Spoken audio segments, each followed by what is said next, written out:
का नाटक है जांच पड़ताल, जिसके लेखक हैं निकोलाई गोगोल और इस नाटक के निर्देशक हैं श्याम कुमार। इस नाटक की अवधि है लगभग 1 घंटा 30 मिनट। आप सभी से अनुरोध है कि अपने मोबाइल फोन के स्विच ऑफ कर लें या उसे साइलेंट मोड पर लगा दें।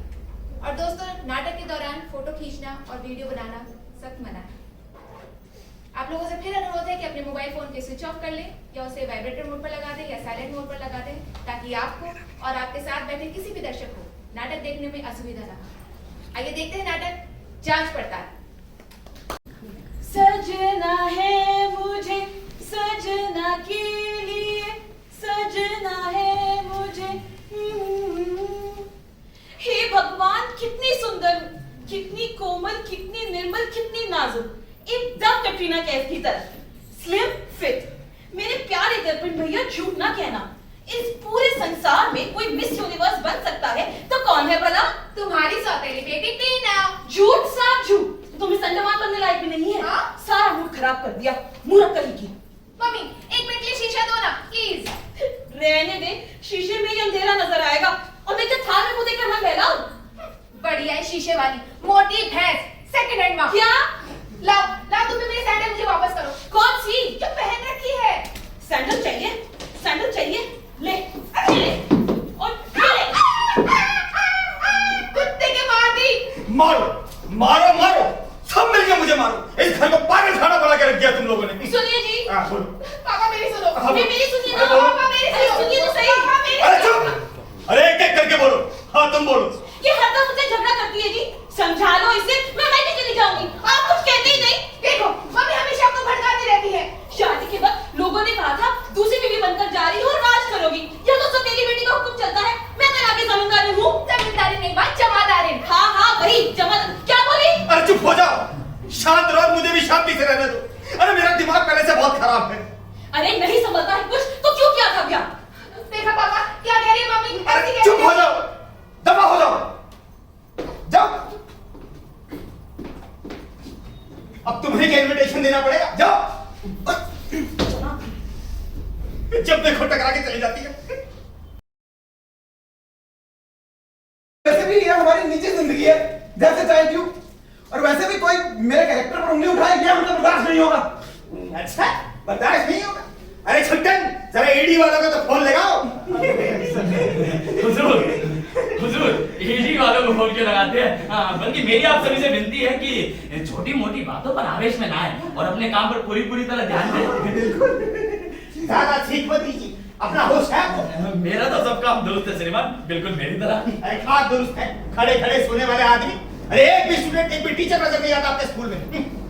इसमें मेरा क्या दोष है श्रीमान? कुछ तो आप ही के चुनाव के दौरान जड़पों में घायल हो गए जो कि इनके अस्पताल में पड़े हैं, और कुछ फरार हैं, कुछ जनगणना के काम पर गए थे जो कि अभी तक लौटे ही नहीं। देखो तो। ठीक है, मैं उसका कुछ करता हूँ। तब तक आप अपने स्टूडेंट लोगों से विनती कीजिए कि जब तक इंस्पेक्शन चल रहा है स्कूल में बम पिस्तौल वगैरह लेकर ना आए और उनके बाल और नाखून कटवाइए, बुरे भोग लिए लगते हैं। और हाँ, जो स्कूल की छत है पहले उसकी मरम्मत करवाइए, कभी ऐसा ना हो कि इंस्पेक्शन करने वाले के सर पे ही गिर जाए। और ये दीवारों पे अजंता अलोरा के चित्र बने, उनका व्हाइट वॉश करवाइए। अजंता अलोरा के चित्र। छी छी छी छी छी, यह सब होता है आपके स्कूल में कलम चला के। अगर व्हाइट वॉश से भी उच्च चित्र ना छुपाए ना, तो कुछ उस पे अलजेब्रा के फॉर्मूला ज्यामिति की फिगर बनवा दीजिए। आंखें फटी की फटी रह जाएंगी तो अरे भाई आप लोग, श्रीमान ये भी तो कहा जा सकता है कि स्कूल में वैलेंटाइन डे की छुट्टियां चल रही है और यहाँ का यही तरीका है। यहाँ का यही तरीका है। आइडिया तो न जाने कहाँ से उठा के लाते हो। और सुनिए, वो कौन है आपका टीचर? बड़ी बड़ी दाढ़ी है, खुजाता रहता है बैठ के। क्या नाम है उसका? हाँ, राम बलराम भंसाली।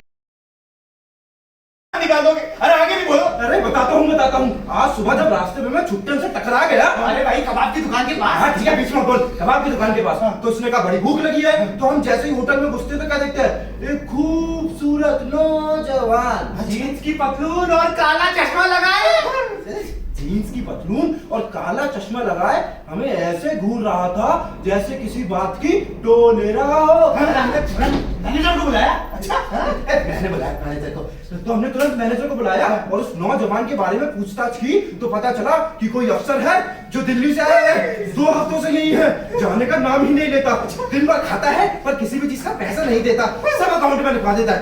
मेरे मुंह से तो आह निकली। अरे पहले मेरे मुंह से निकली। ठीक है भाई, तेरे मुंह से निकली। हमने सोचा हो ना हो ये वही है।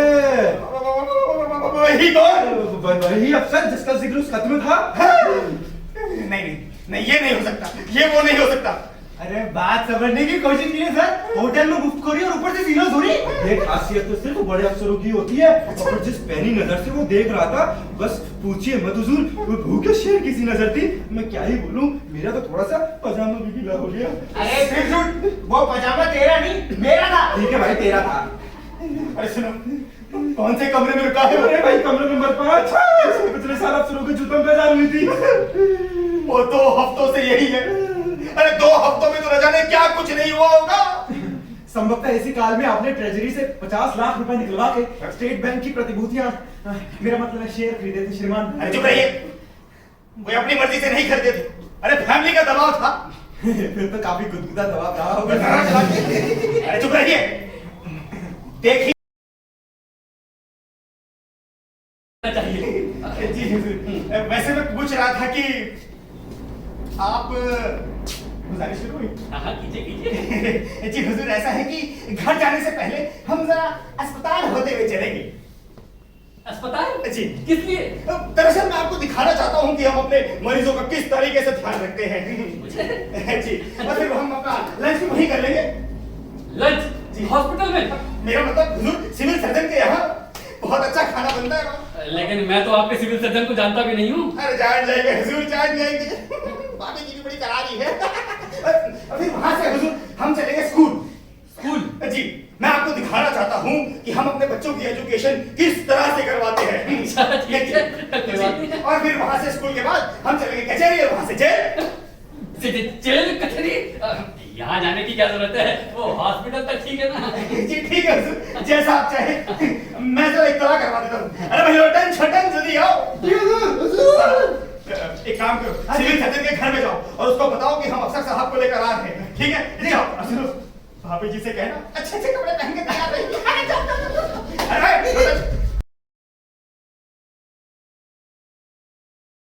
मेहमान की दावा पे दी। अच्छा, लेकिन देखिए उसमें वो तंदूरी आइटम बिल्कुल नहीं थे। भाई ड्रिंक्स में मजा नहीं है। अरे हुजूर, क्या बात किया। जब से तंदूर कांड हुआ है तब से तो ये तंदूर की चीजें हमारे गले से नीचे उतरती ही नहीं। कितना जालिम इंसान रहा होगा वो। जी। इंसान? अभी हैवान कहिए, हैवान। किसे कहा आपने? जानते हैं कितने मंत्रियों का जिगरी आया वो। आप गलत समझ रहे हैं हुजूर। मैं दरअसल तंदूर बनाने वाले को कह रहा था। लंबा कद को हड़बड़ी क्या थी? बिल्कुल मामला उभरता ही नहीं। धीरे धीरे सब संभाल कर सुहा, और कम से कम तंदूर की बेइज्जती भी नहीं होती। कॉलम चला के बहुत लूज टॉक करते हैं आप। हाँ, तो वो सिविल हॉस्पिटल आप ही का था ना? जी हुजूर, हमारा राम भरोसे सिविल अस्पताल शहर का नंबर 1 है। हाँ, राम भरोसे जो ठहरा। वैसे मैंने देखा वहाँ बहुत सारे मतलब पेशेंट्स वहाँ थे, लेकिन बेड फिर भी बहुत खाली थे। जी हुजूर, हमारे अस्पताल का इंतजाम इतना अच्छा है कि मरीज आते ही सही होकर चले जाते हैं। देखिए ना हुजूर, एक मेयर होने के नाते मुझे कितना कुछ देखना पड़ता है। अस्पताल ठीक से चल रहे हैं कि नहीं चल रहे, शिक्षा व्यवस्था ठीक से है कि नहीं, कचहरी वगैरह सब, लॉ एंड ऑर्डर, ये लोग बहुत जिम्मेदारियां हैं। के बीच में मेरी अपनी रेपुटेशन। अब क्या है कि मेरे लेख होते ही कुछ ऐसे हैं। अच्छा, आप लिखते भी हैं? कौन कौन से मैगजीन में लिखते हैं आप? कौन सी में लिखता हूँ? टाइम्स, फोर्ब्स, अच्छा, कॉस्मोपॉलिटन, टैबनियर, दफा 302। दफा 302? I mean 302 दफा लेकिन हुजूर, आपका नाम कहीं सुना नहीं। सुना नहीं? इसमें मेरा क्या फॉल्ट है? हाँ है। देखिए क्या है कि मैं संगीन पोस्ट में होने के नाते अपने नामों से नहीं लिख पाता हूँ ना, इसलिए दूसरे नामों से लिखता हूँ। जैसे कि जैसे तस्लीमा नसरीन, अरुंधति रॉय, शोभा डे। आप हमेशा जनाने नाम से क्यों लिखते हैं थूक लगा के? हुजूर, 1 मिनट कमर्शियल ब्रेक। इधर इधर। जी आप लिखिए। Thank you. अब कितनी बार कहा है कुछ पढ़ लिख कर सवाल किया कर। शोभा डे तुम्हें जनाना नाम लगता है।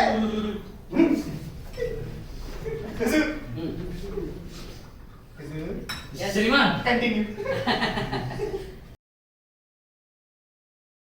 दिख रहा था जुल्मी अनारकली भी बोला मम्मी मुझे भी देख रहा था वो, मुझे भी तो कश्मीर की कली कहा उसने। है अन्य अनारकली का कश्मीर की कली से क्या मुकाबला है? है, बिल्कुल है। अनार मोटा होता है, कली पतली। चुप रह मनमोही।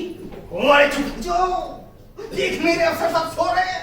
देखिए जी, 4 अक्षर क्या पढ़नी है और खूबसूरती का भी मुझसे मुकाबला करती है। अब आप ही बताइए, मैं ज्यादा खूबसूरत हूँ या ये? मैं ज्यादा स्लिम हूँ या ये? अब वो उसने मुझे देखा था या इसे?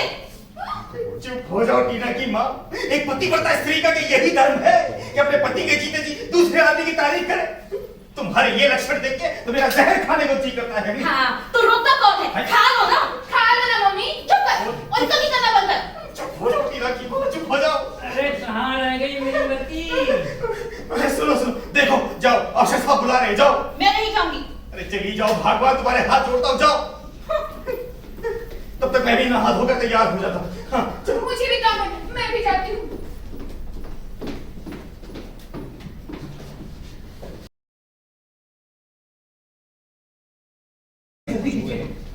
अरे लाइन में खड़े हो जाइए, डिसिप्लिन का तो खास ख्याल रखिए।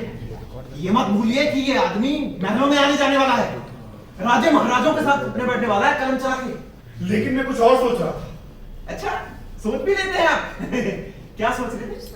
आप अच्छी तरह जानते हैं कि मैं क्या सोच रहा था। हाँ, ये कुछ नजराना वगैरह? जी, जी, जी। नहीं, ऐसे खुलेआम नहीं दे सकते। सरकारी अफसर है, अगर बुरा मान गया तो लेने के देने पड़ जाएंगे। ना आप अपने ओहदे पर रहेंगे ना मैं, और जेल की हवा अलग खानी पड़ेगी कलम चला के। सिर्फ एक सूरत है, कोई चंदे की रसीद वगैरह? ऐसा क्यों ना करें कि ये पैसा ढाक से आया बताएं और कहें कि पता नहीं कहां से आया है। जी नहीं, आधा तो आप बीच में साफ कर जाएंगे। मेरे ख्याल से ये पहल जैसा आपको करनी चाहिए। हम क्यों? आपके यहाँ तो खा पी कर भी आए थे कलम चला के। तो ये पहल स्कूल इंस्पेक्टर साहब आपकी थी। नहीं नहीं, अरे मेरे लिए तो ये काम बिल्कुल ही नामुमकिन है।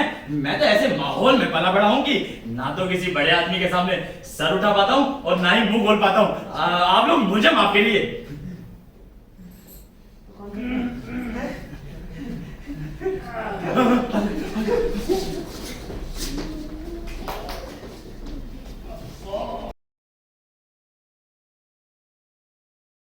चाहता था कि जब से मैंने आपकी आंखों में देखा है तब से मुझे मैं क्या पीछे पीछे क्यों जा रही है? आइए ना डांस करते हैं। डांस? अरे अच्छा लगेगा। अरे आइए आइए ना, अरे डांस करने में अच्छा लगता है। मैं ऐसी वैसी औरत नहीं हूँ। क्या सोच रहे हो आप मेरे बारे में? हाँ, मैं भी तो कोई ऐसा वैसा लड़का नहीं हूँ। देखिए, अगर आपको मेरे किसी बिहेवियर से तकलीफ हुई है तो आई एम सॉरी। मैं तो सिर्फ अपने इश्क का इजहार कर रहा था। देखिए, मैं चाहता हूँ कि आपकी इन गालों की करके अपना घर बना लूं। बोलिए, बनाने देगी ना? हाँ कह दो ना, कह दो ना, कह दो ना, ये क्या कर रहे हैं आप? ठीक है, उठिए। You are my soulmate। अरे, उठिए, उठिए। ये सब क्या हो रहा है? इस सब का क्या मतलब है? कुछ नहीं मम्मी, वो मैं बस वो मैं कहती हूँ अंदर जाओ। देखिए, चलकर पहाड़ा याद करो। मैं प्रेम की आग में जल रहा हूँ, इसको और मत जलाइए। उठिए ना, आप तो मजाक कर रहे हैं। बस मुझ पर तरस खाइए। तुम अभी तक गई नहीं, कभी तो अकेले छोड़ दिया करो। आपके मत भरे अधरों की हलचल हो जाए तो इस दिल में थोड़ा तूफान थम जाए। मम्मी आप गलत समझ रहे हो। अपनी समझदारी अपने पास रख। क्या कह रहे थे आप? मैं कह रहा था कि मेरी आरज़ू को मत ठुकराइए, प्लीज हाँ कह दीजिए। हाँ इतना ना छटपटाइए, उफ, अब सहा नहीं जाता। प्लीज हाँ कह दीजिए ना। हाँ हाँ थैंक यू मम्मी। आप टीना कहाँ? जी हाँ, जी हाँ मम्मी। मम्मी, ये तो हमारा सौभाग्य है, लेकिन हमको भी अपने साथ रखिएगा मेहमान जी। मम्मी जी, आपकी एक कृपा दृष्टि हम दोनों पे यूं ही बरसती रहे, बस यही चाहता हूँ मैं।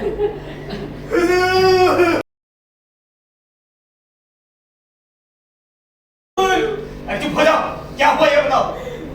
हम ऑफिस में सो रहे थे, तभी छोटे ने चिट्ठी लेकर आया। पड़ताली अफसर की है, फौरन भेजिए। अच्छा, चिट्ठी देखकर मैं घबरा गया। दिमाग में आया हो ना हो यहाँ की रिपोर्ट भेजी जा रही है। तो मैंने चिट्ठी खोल डाली। चिट्ठी खोल डाली? अरे बेवकूफ, बात तुझे नहीं पता कि हमारे होने वाले दामाद जी की चिट्ठी है। हम तुझे डिसमिस करवा देंगे। हाँ, अरे डिसमिस बाद में करवाइएगा, पहले चिट्ठी तो सुन लीजिए। सुनाओ। हाँ, डियर महेश, मस्त होंगे थूक लगा के। क्या बकवास करते हो? हमारे दामाद जी की चिट्ठी में थूक लगाते हो? जो लिखा है वही पढ़ रहा हूं, हिज एक्सीलेंसी। सुनिए, तुम तो जानते ही होगे कि दिल्ली में जिस छोकरी से अपना चक्कर चल रहा था वो किसी साले बड़े पुलिस अफसर की भतीजी निकली। मामला हाथ से निकल गया था, इसलिए मुझे भागना पड़ा। रास्ते में 2 दिन लखनऊ रुका। हाँ, हाय, क्या कटीली अदा थी, पर 1 नंबर की ठग, सारे पैसे झटक लिए। नाम था मुन्नी बाई। मुन्नी बाई? आगे बढ़ो। वहां से चला तो इस शहर में पहुंचा। जेब से कंगाल हो चुका था, इसलिए होटल में देने के लिए पैसे तक नहीं थे कि अचानक तकदीर ने पलटा खाया। यहाँ के लोगों ने मुझे, मेरे बारे में गलत फहमी हो गई और मूर्खों ने मुझे यहाँ दिल्ली से आया बड़ा अफसर समझ लिया। इसलिए अब मेयर के यहाँ ठाट से रह रहा हूँ। सारे अफसर खुशामद में लगे रहते हैं, बाकी समय मेयर की छोकरी से इश्क लड़ाने में लग जाता है, या फिर उसकी दूसरी बीवी इमरती से। क्या कुरकुरी है यार। आगे क्या है? कहा था मैं? कौन है? पड़ताली